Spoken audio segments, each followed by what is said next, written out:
नमस्कार दोस्तों, आज एक इंपॉर्टेंट टॉपिक पर डिस्कस करने वाले हैं। क्या जांच में अर्थात इन्वेस्टिगेशन में कमी होने पर आरोपी को उस केस से छूट मिल सकता है? अर्थात इन्वेस्टिगेशन में कमी होने से क्या उस केस से आरोपी को एक्यूटल मिल सकता है? ये क्वेश्चन हम लोगों के मन में कई बार आ चुके हैं। अगर हम लोग कॉम्प्लेंट है उस केस में, अगर विक्टिम है या हम लोग आरोपी है, तो इसमें ये क्वेश्चन आना मुनासिब है। आज समझेंगे कोर्ट के कुछ प्रिंसिपल्स, जजमेंट्स और इससे क्या इन्वेस्टिगेशन में डिफेक्टिव इन्वेस्टिगेशन होने पर क्या हम लोगों को उस केस से छूट मिल सकता है आरोपी के तौर पर। अगर हम लोग कॉम्प्लेंट है और जो इन्वेस्टिगेशन है उससे हम नाखुश हैं, अगर आपको लगता है कि इन्वेस्टिगेशन ठीक तरीके से प्रोसीड्यूर फॉलो करके नहीं हुआ है, तो इसमें क्या होगा यही समझेंगे इस वीडियो में। तो आपसे रिक्वेस्ट है कि लास्ट तक जुड़े रहिए, क्योंकि इसमें हर टॉपिक, हर जजमेंट्स इंपॉर्टेंट है। सबसे पहले समझना होगा इन्वेस्टिगेशन क्या है। इन्वेस्टिगेशन क्या है? अगर कोई घटना होता है और उस पर केस बनता है, अर्थात एफआईआर होता है, फर्स्ट इंफॉर्मेशन रिपोर्ट अगर फाइल होता है, उसके लिए क्या होता है, एक इन्वेस्टिगेटिंग ऑफिसर उसके लिए एंगेज होते हैं। उसका काम क्या है? ड्यूरिंग इन्वेस्टिगेशन वो क्या करते हैं? सबूत इकट्ठा करते हैं, अर्थात वो एक एविडेंस कलेक्टर है। उसका काम है एविडेंस कलेक्ट करना, और एविडेंस कलेक्ट करते करते उसका काम क्या है, गोल क्या है? सच तक पहुंचना, अर्थात जो ट्रू है, जो सच है, वहां पर पहुंचना। तो यही है काम उसका जो मन मर्जी से वो ये काम नहीं कर सकता है। इसके लिए उसको क्या करना पड़ता है? पहला जो कानून था, क्रिमिनल जो लॉ था, सीआरपीसी, उसके मुताबिक उसको ये जो एविडेंस कलेक्शन है वो करना था। अभी जो नया कानून है बीएनएसएस, भारतीय नागरिक सुरक्षा संहिता 2023, उसके मुताबिक उसको क्या करना है? एविडेंस कलेक्ट करना होता है। और एविडेंस मतलब ये नहीं है कि कुछ सामान हम उठा लिया और मनमर्जी कोर्ट में भेज दिया, ऐसे नहीं है। उसके लिए कुछ रूल्स है, कुछ लॉ है और कुछ प्रोसीड्योर है जो उसको इसके लिए फॉलो करना है, ठीक है। तो अगर ये सब वो करता है तो सही तरीके से वो एक अच्छा इन्वेस्टिगेशन ऑफिसर का पहचान होता है। कभी कभी ऐसा भी होता है कि डिफेक्टिव इन्वेस्टिगेशन हो जाता है। कैसे होता है? जब वो ये एविडेंस कलेक्ट करता है तो सही तरीके से एविडेंस को कलेक्ट नहीं करता है। जैसे मानिए उसको सीजर लिस्ट प्रिपेयर करना है, जो सामान वो सीजर कलेक्ट करते हैं उसके लिए उसको सीजर लिस्ट प्रिपेयर करना है। तो सही तरीके से जो कानून है उसका जो गाइडलाइंस है उसको फॉलो करके वो नहीं करते हैं, या सीजर करने के बाद वो एक लेवल नहीं बनाते हैं, प्रिपेयर नहीं करते हैं, और वो जो लेवल बनाते हैं वो उसमें कई सारे गलती है, सीजर लिस्ट में कई सारे गलती है। तो ऐसे होता है कभी कभी डिफेक्टिव इन्वेस्टिगेशन। और भी है कि स्टेटमेंट रिकॉर्ड करते हैं विटनेस का, तथा गवाह जो कहते हैं उसको रिकॉर्ड करना पड़ता है। और जो रिकॉर्ड करते हैं वो सही ढंग से, मतलब जो कानून में कहा गया है उसको फॉलो करके वो नहीं करते हैं, तो इसमें भी डिफेक्टिव इन्वेस्टिगेशन हो जाता है। और कभी कभी ऐसा भी कई सारे इंस्ट्रक्शन है जिसको ड्यूरिंग इन्वेस्टिगेशन इन्वेस्टिगेटिंग ऑफिसर को फॉलो करना है। अगर वो सब नहीं करते हैं, या जो रफ स्केच मैप या इंडेक्स करते हैं, इंडेक्सेशन करते हैं, मतलब कहां पर जो प्लेस ऑफ ऑकरेंस है, मतलब कहां पर ये घटना घटा है, उसका एक रफ स्केच मैप उसको बनाना पड़ता है। वो जो प्रिपेयर करते हैं उसमें भी कई सारे गलती कभी कभी आ जाता है, या जो इंडेक्सेशन करते हैं उसमें भी गलती उसका आ जाता है। तो इसमें अगर गलती आता है तो इसको डिफेक्टिव इन्वेस्टिगेशन कहते हैं। या जो केस डायरी वो लिखते हैं या चार्जशीट जो वो पेश करते हैं उसमें भी कई सारे गलती है। तब क्या होता है, यही आज इस वीडियो में मैं चर्चा करूंगा।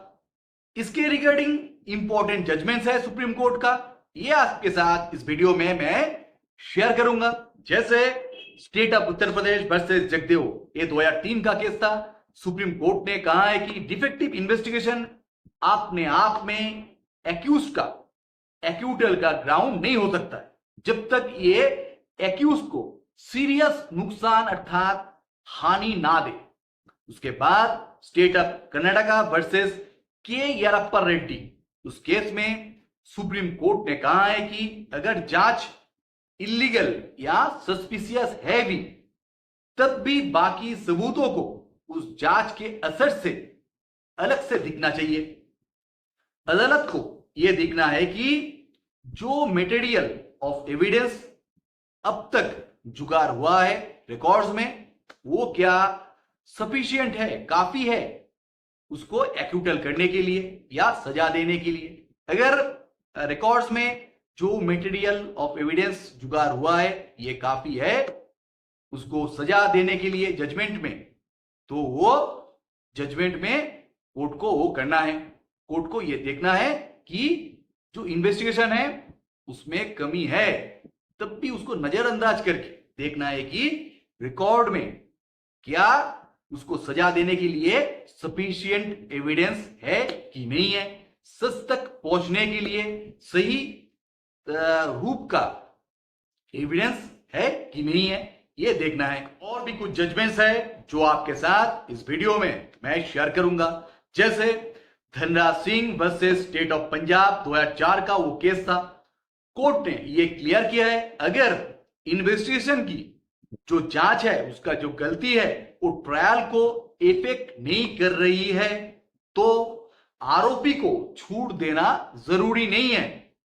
उसके बाद Ram Bihari Yadav versus state of Bihar, उस केस में कोर्ट ने कहा है जैसे अगर केस में सफिशिएंट एविडेंस है तो डिफेक्टिव इन्वेस्टिगेशन होने पर भी कोर्ट आरोपी को कॉन्विक्ट कर सकता है अर्थात सजा दे सकता है। इसके बाद Hema versus state through inspector of police Madras 2013 का यह केस था। कोर्ट ने एम्फसाइज किया कि जांच में कमी होने से आरोपी को छूट नहीं मिलेगा अगर वो केस आधार एविडेंस के साथ पूरी तरह से साबित है। अदालत ने सबूतों का ध्यान रखते हुए इंसाफ सुनिश्चित करने में कोर्ट का किरदार की इंपॉर्टेंस को उजागर किया है। और इसके साथ साथ और भी एक जजमेंट है जो बेस्ट बिकारी केस कहता है उसको, उसका केस रेफरेंस क्या है, Zahira Habibullah Sheikh versus state of Gujarat 2004 का ये केस था। ये जो बेस्ट बेकारी केस है ये एक इंपॉर्टेंट केस है। इस जो केस है डिफेक्टिव इन्वेस्टिगेशन इसके ऊपर, इस केस में कोर्ट ने ये भी कहा है कि अगर इन्वेस्टिगेशन गलत भी है तब भी कोर्ट का ड्यूटी है वो जस्टिस इंश्योर करे और फैसला सबूत के बेसिस पर करे, ना कि इन्वेस्टिगेशन की कमी के बेस पर, अर्थात इन्वेस्टिगेशन की जो गलती है उसके आधार पर वो जजमेंट ना दे। हम लोगों के मन में कभी कभी ये भी आता है कि कैसे कोर्ट चलता है, कैसे जजमेंट होता है और किस बेसिस पर जजमेंट पास होता है। जैसे जजमेंट का प्रिंसिपल क्या है यही बताएंगे इस वीडियो में। कोर्ट का जो मेन फोकस है यही होता है कि जो सबूत है वो कितने स्ट्रॉन्ग है। जब वो जजमेंट देते हैं वो देखते हैं जो सबूत है वो कितने स्ट्रॉन्ग है, ना कि सिर्फ इन्वेस्टिगेशन की गलतियों पर जजमेंट फिक्स होता है। ये है एक प्रिंसिपल। उसके बाद अगर प्रोसिक्यूशन के पास मजबूत एविडेंस है तो आरोपी को छूट अर्थात एक्यूटल नहीं मिलेगा, चाहे इन्वेस्टिगेशन में कमी हो, वो डिफेक्टिव इन्वेस्टिगेशन हो तब भी। उसके बाद कोर्ट का काम है सारे सबूत को अलग अलग करके सच तक, मतलब जो सच है वहां तक पहुंचना और सिर्फ इन्वेस्टिगेशन का जो कमी है उसको निकलना और निकल के उस पर एक्यूज को एक्विटल देना ही कोर्ट का ना काम नहीं है। कोर्ट का काम है सच को सामने लाके उस पर सही और जस्टिस को इंश्योर करना ही कोर्ट का काम है। तो दोस्तों आज क्या सबक मिला?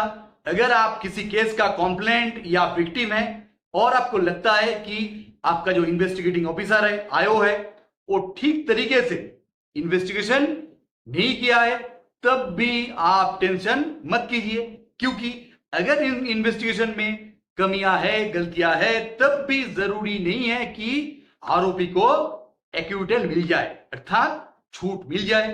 कोर्ट का काम है सारी एविडेंस को अलग अलग करके समझना और समझकर सच्चाई तक पहुंचना ही कोर्ट का काम होता है। आज के लिए यही तक।